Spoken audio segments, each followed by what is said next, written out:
Hello everyone.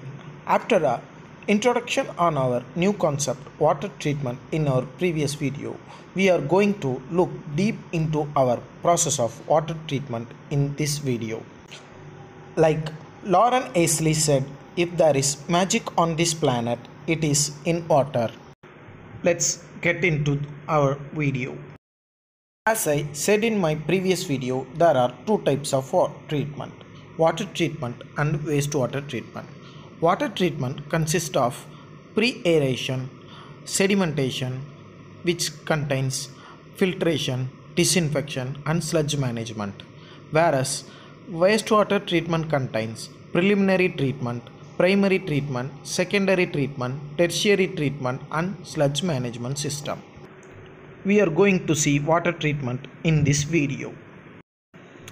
This is the process diagram of water treatment, where we started pumping water from raw water source, and then we add coagulation agents such as alum and ferric chloride, and then flocculation happens, and then sedimentation, and then it goes to filtration by using rapid sand filters, and then water goes to treated water storage. Before that, disinfection has to be added, and finally to the distribution for home consumption.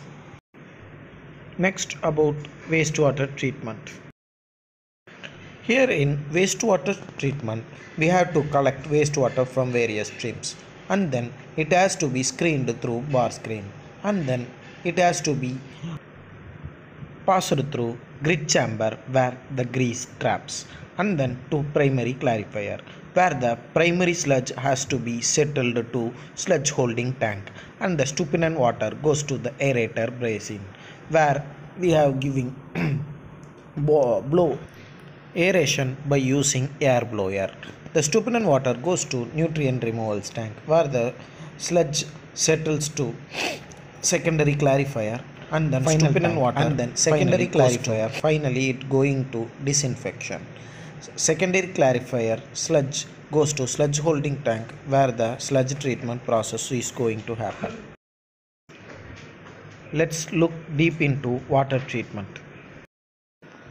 Here in water treatment, water from river basin has been pumped through intake works where the pumping station pumps water to WTP.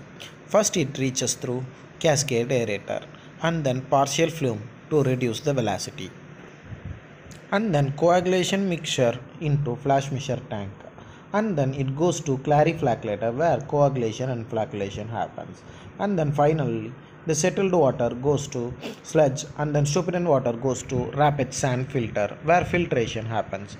Finally, after adding disinfection in the clear water sump, the chlorinated water is going to distribution. Let us look about cascade aerator. Cascade aerator is provided to vent foul gases which present in raw water and to increase the dissolved oxygen from in atmosphere. Stilling chamber is also provided to reduce the turbulence of incoming flow of raw water. And then water goes to clarifiers. Clarifiers are designed to reduce the flow velocity, allowing the heavier solids to settle. When chemicals aid in solid liquid separation, it is called clariflocculation. Effluent wear in V notch. Flow is equal to velocity into area. As flow increases, area increases, and as areas increases, velocity decreases. Helps keep velocity constant. Reduces solid buildup behind the weir. Coagulation and flocculation happens in clariflacculator. Coagulation and flocculation are typically combined in two-stage process applied in drinking water treatment to assist in the removal of colloidal particles. Coagulation and flocculation are transformation processes. The goal is to cause colloidal particles to combine into a larger aggregates that can be more readily separated from water by sedimentation and filtration. The processes of coagulation and flocculation destabilizes particles and promote collision so that particles that may otherwise remain suspended for months in fresh water are formed into aggregates and can be separated from water in an hour or less. In the coagulation stage of process, a chemical reagent is added and rapidly mixed into the water to destabilize the collided particles. In the flocculation stage, the water is slowly stirred to promote collision between particles. The aggregates formed in the process are known as flux. Leveling of clariflocculator is very important. Even shear, even flow over the weir. Torque setting, balancing of rack arms and sludge withdrawal pipes. These are the things we have to ensure and the checklist for clariflocculator. This is the simple diagram for particle separation and what are the treatment required to remove the particles. Whereas the particles below molecular level, that is 0.001, has to be removed only through the reverse osmosis process. And then rapid sand filter. Filtration is the process of removing suspended particulate matter from water by passing it through some porous filter media such as sand. The primary purpose of filtration in municipal drinking water or water treatment plant is to remove suspended impurities and microorganisms from raw water. A prerequisite to rapid sand filter is to remove most of the colloidal and suspended impurities present in the raw water by means of chemical coagulation, flocculation and sedimentation. In water treatment plants, filtration is applied after sedimentation to polish the water, that is to remove the fine suspended particles. Sedimentation basins are not capable of removing free suspended particles smaller than about 10 microns. These particles must be removed to produce water that is aesthetically acceptable and safe for drinking. Furthermore, and more important, pathogens such as bacteria and viruses are often smaller than 10 microns and are not effectively removed by sedimentation tanks. By physically removing pathogens from water, filtration can augment chemical disinfection for pathogen treatments.